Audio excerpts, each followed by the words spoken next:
हरिओम प्रिय दर्शकों, यदि आपकी वृषभ राशि या वृषभ लग्न है तो इस वीडियो को बहुत ध्यान से देखिएगा, समझिएगा। इस वीडियो में हम समझने वाले हैं बुध राशि परिवर्तन प्रभाव को। बुध महाराज का राशि परिवर्तन होने जा रहा है 27 फरवरी 2025 को। बुध का ये राशि परिवर्तन बड़ा ही प्रभावी है और अपने आप में कई सारी ग्रह स्थितियों को लिए हुए है। आइए हम जानते हैं पहले ग्रह स्थिति को, फिर क्या प्रभाव मिलेगा, फिर उपाय क्या करने हैं, सभी जानेंगे। पर एक बात मैं पहले ही बता दूं कि प्रिय दर्शकों, वीडियो जब भी देखिए, जो भी वीडियो देखिए, पूरा वीडियो देखिए। ऐसा नहीं कि आपने थोड़ा सा देखा, 2 मिनट 3 मिनट देखा और बस फिर, क्योंकि देखिए ऐसे में होता क्या है कि कहीं ना कहीं कन्फ्यूजन रह जाता है और हम बात समझ नहीं पाते हैं, क्योंकि बहुत सारी ऐसी बातें हैं जो कि कहीं ना कहीं पूरी वीडियो जब देखते हैं तब क्लियर होती हैं। चलिए जानते हैं। प्रिय दर्शकों, 27 फरवरी को ये परिवर्तन तो होगा, परंतु ये परिवर्तन मीन राशि में होने जा रहा है। यानी कि बुध की ये नीच की राशि है और नीच की राशि में जब कोई भी ग्रह गोचर करता है तो कहीं न कहीं समस्याएं, बाधाएं देखने को मिलती हैं। परंतु यहाँ पर ग्रह स्थिति को समझना इसीलिए ज़रूरी होता है। अब जैसे कुछ लोग कहते हैं कि भाई हमको ग्रह स्थिति जो है तो समझ में नहीं आती है, तो इसका सुनने का, समझने का क्या मतलब है? इसीलिए मतलब है कि अब सोचिए कि बुध महाराज मीन में तो हैं, नीच के तो हैं, परंतु यहाँ पर राशि के अधिपति स्वयं देवगुरु बृहस्पति केंद्र में हैं, यानी कि आपके लग्न में गोचर करें, आपके ही राशि लग्न में, तो इसलिए आपके केंद्र में रहेंगे, जिसकी वजह से यहाँ पर जो है ये नीचत्व भंग हो जाएगा। और साथ में एक स्थिति ये भी है कि शुक्र महाराज भी साथ में हैं, जो कि यहाँ पर बड़ा ही दिव्य योग बनाएंगे, लक्ष्मी नारायण योग का निर्माण भी करेंगे। तो ये भी कहीं ना कहीं हमें बड़े श्रेष्ठ फल देने वाला।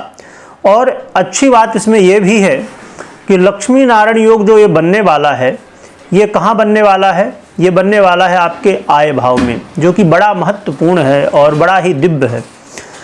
और ये जो नीचत्व भंग भी हो रहा है, ये आपके द्वितीय ये एकादश भाव में ही होने जा रहा है, तो ये भी बड़ा ही श्रेष्ठ माना जाएगा। तो ये कुछ स्थितियां हैं। यहाँ पर एक चीज़ और भी ध्यान देने की है कि यहाँ पर राहु भी हैं पहले से मीन राशि में, तो यहाँ पर जड़ बुद्धि योग या जड़त्व योग भी कहते कुछ लोग, तो जड़ बुद्धि योग का निर्माण होगा। तो ये भी कहीं न कहीं समस्याएं उत्पन्न करने वाला, जो कि बुध और राहु ये अच्छा फल देते हैं कई बार, पर योग है जो, तो उसका भी प्रभाव हमें देखने को मिलता ही है। और देखा जाए तो बुध महाराज आपके द्वितीयेश यानी कि धनेश बनते हैं और पंचमेश भी बनते हैं, जो कि कारक ग्रह हैं, अच्छे ग्रह माने जाते हैं। इसलिए कई सारी स्थितियां हैं जिन्हें हमें ध्यान में रखनी चाहिए। चलिए अब हम जानते हैं कि क्या फल हमें ये सब स्थितियों का मिलने वाला है। इसमें एक चीज़ और भी ध्यान में रखिए कि बुध महाराज का ये परिवर्तन तो है, परंतु 3 मार्च को सुबह ही 6:06 में शुक्र, जो कि लक्ष्मी नारायण योग बनाए हुए हैं, ये वक्र अवस्था में चले जाएंगे, जिससे कि ये लक्ष्मी नारायण योग जो है तो खत्म कहला जाएगा। और बुध की स्थिति में भी परिवर्तन 15 मार्च को हो जाएगा, जो कि वक्र अवस्था को प्राप्त होंगे, और ये जो नीचत्व भंग है या नीच की अवस्था में है, उसका प्रभाव जो है तो हट जाएगा। तो इन सब स्थितियों का भी ध्यान आपको रखना चाहिए। और एक चीज़ और भी अभी हुई है, जस्ट उसके ऊपर वीडियो नहीं बन पाई अलग से, पर इसी में हम समझेंगे कि बुध महाराज पहले अस्त अवस्था में थे, अब उदय अवस्था में आ चुके हैं 25 फरवरी को ही। तो ये सब स्थितियां हैं। चलिए जानते हैं हमें फल क्या मिलेगा जिसका आप इंतजार कर रहे हैं। प्रिय दर्शकों, बुध का एक गोचर काल अपने आप में बड़ा ही दिव्य योग बना हुआ है। नीचत्व प्राप्त होते हुए भी बड़ी दिव्य स्थिति है। यहाँ पर धन लाभ की स्थिति बहुत श्रेष्ठ है, पर यह ध्यान में रखिए कि ये लगभग स्टार्टिंग के जो 4 दिन है, इसमें ही विशेष रूप से और भी ज़्यादा अच्छा है। उसके बाद भी है, परंतु ज़्यादा अच्छा ये है 4 दिनों का समय। यानी कि 3 मार्च तक का। तो ये ऐसा मौका है कि सोने में कहते हैं ना सुहागा, वो वाली चीज़ें हैं। तो ये बहुत अच्छा मौका, इसका बेनिफिट आपको सभी को उठाना चाहिए। और धन लाभ होने की संभावनाएं, धन आगमन के स्रोत रास्ते आपको मिल सकते हैं। तो इसके लिए बहुत प्रयास आप करिए और इस समय को बहुत अच्छे से यूज करिए, बड़ा महत्वपूर्ण समय है। इसके अलावा यहाँ पर जो है तो ऐसी कई सारी स्थितियाँ हैं आपने जीवन में देखी होगी कि आपने हर प्रयास कर लिया पर काम नहीं होते, पर इस समय आपके ड्रीम, आपकी इच्छाएं पूरी होने वाली हैं।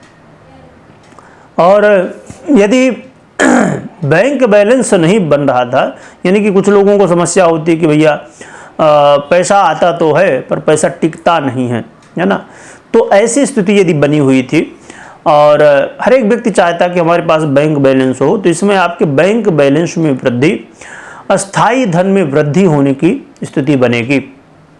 इसके अलावा यहाँ पर आपकी वाणी बड़ी प्रभावी हो जाएगी। ऐसे इंटरव्यू, ऐसे काम जो वाणी द्वारा हो रहे हों, जिनमें मुख्य रूप से वाणी का जो है तो काम हो, तो ऐसी स्थिति में जो है तो आपको सफलता मिलेगी और वाणी के अच्छे प्रभाव देखने को मिलेंगे। और बुध महाराज आपके साथ में ये बनते हैं, पंचमेश बनते हैं, तो ये विद्यार्थियों के लिए बड़ा श्रेष्ठ मौका है। जो कि विद्यार्थी आप जानते ही होंगे यदि आप विद्यार्थी हैं कि पिछले अब यानी कि मई में परिवर्तन होगा राहु का, राहु यहाँ पर बैठे हुए हैं, तो विद्यार्थियों को भ्रमित करके रखे हुए थे राहु। भ्रमित मतलब सोचिए कि एक विद्यार्थी है जो कि पढ़ना तो चाहता है और कोशिश कर रहा पर पढ़ नहीं पा रहा है, कहीं ना कहीं राहु के कारण भ्रमित है, वो किसी विपरीत के प्रति आकर्षित है या दोस्तों के साथ टाइम पास हो रहा है ना, लड़का लड़की के पीछे परेशान है और लड़की लड़का के पीछे, मतलब टाइम का कहीं ना कहीं व्यय होना, टाइम व्यर्थ में जाना। ऐसी स्थितियों में लोग, ऐसे विद्यार्थी लगे हुए थे या कोई ना कोई कारण बन जा रहा था जहाँ की विद्यार्थी अपना ध्यान पढ़ाई में नहीं लगा रहे थे। परंतु ये जो समय है बड़ा महत्वपूर्ण है। अब कुछ लोगों का प्रश्न हो सकता है कि ये कुछ दिनों का ही तो समय है, इसमें क्या हम जो है पूरे वर्ष की पढ़ाई कर पाएंगे क्या? यही तो हमारी सबसे बड़ी गलती होती है। हम वो क्षण जो महत्वपूर्ण है उसे छोटा समझ के, और है ना, कहते हैं छोटा मत समझो कमाल करूँगी या करूँगा, तो ये छोटा समय ही जीवन में एक क्षण ही बड़ा महत्वपूर्ण होता है। संभव है कि आपका डेट ऑफ बर्थ है, आपका जन्मदिन है, या कोई ऐसी बहुत सारी डेट जो कि आपको ध्यान में होंगी आज, और वो बड़ी महत्वपूर्ण है। इसी तरह ये तो लंबा समय कहा जाएगा उसके अनुसार। तो विद्यार्थियों के लिए बहुत अच्छा है।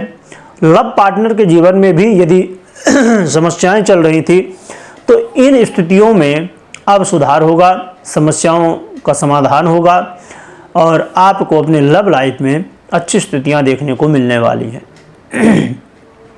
जो लोग खासकर लॉटरी, जुआ, सट्टा, शेयर मार्केट इत्यादि, खासकर शेयर मार्केट और भी ऐसे क्षेत्र बहुत सारे इनसे जुड़े हुए हैं, इनसे कहीं न कहीं लाभ ले रहे हैं, तो ये मौका बहुत अच्छा है, लाभ मिलने की संभावनाएं बढ़ेंगी। परंतु मैं पहले बता दूं कि लॉटरी, जुआ, सट्टा, शेयर मार्केट इत्यादि और भी ऐसे क्षेत्र ये बहुत रिस्क वाले क्षेत्र हैं। इनमें हमेशा भले अच्छा समय चल रहा हो फिर भी हमें बहुत सावधानी के साथ आगे बढ़ना चाहिए, इसमें काम करना चाहिए।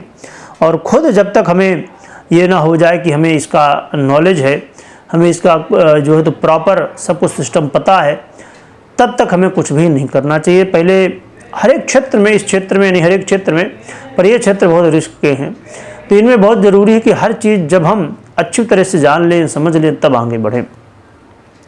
तो देखा जाए तो ये बुध महाराज का गोचर काल बड़ा ही श्रेष्ठ है आपके जीवन में। आय को लेके, आपकी करियर में बड़ी समस्याएं चल रही थी उनको लेके ये समय सुधार का होगा, तो बहुत ही श्रेष्ठ है। खासकर धन के मामले में बहुत अच्छा है। तो कहा जाए कि नीचत्व स्थिति में जाते हुए भी बुध महाराज कई सारी दिव्य स्थितियों को जो है तो बना रहे हैं और आपको बड़े श्रेष्ठ लाभ दे रहे हैं। रही बात कि उपाय क्या करना चाहिए जिससे हमें और भी अच्छे परिणाम देखने को मिले, तो आप भगवान विष्णु की आराधना कर सकते हैं माता लक्ष्मी के साथ में, जिससे और ख़ासकर जब भगवान विष्णु की आराधना करें तो यहाँ पर तुलसी अर्चन करने का जरूर प्रयास करें, तो इससे और भी अच्छे परिणाम देखने को मिलेंगे। तो भगवान नारायण की आराधना से माता लक्ष्मी के साथ आराधना करिए, जिससे जो है तो आपको और भी श्रेष्ठ परिणाम देखने को मिलेंगे।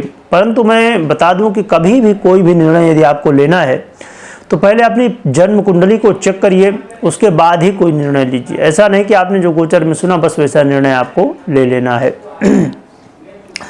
इसके अलावा आपको जो है तो यदि पर्सनल जन्म कुंडली खुद विश्लेषण करनी है, देखनी है, या तो फिर किसी को दिखाना है तब तो ठीक ही है। पर यदि खुद देखनी है तो ज़रूरी है कि ज्योतिष का ज्ञान हो। तो आप लोगों के लिए हमने एक चैनल बनाया है चिंतामणि ज्योतिष ज्ञान, जो कि आप यूट्यूब में है, अवेलेबल है, आप जुड़ सकते हैं और ज्योतिष सीख सकते हैं। तो बहुत ही बढ़िया है। भगवान नारायण का स्मरण करिए और कमेंट में जय लक्ष्मी नारायण भगवान लिखिएगा, लिखने के साथ स्मरण करिएगा। वीडियो देखने के लिए बहुत बहुत धन्यवाद।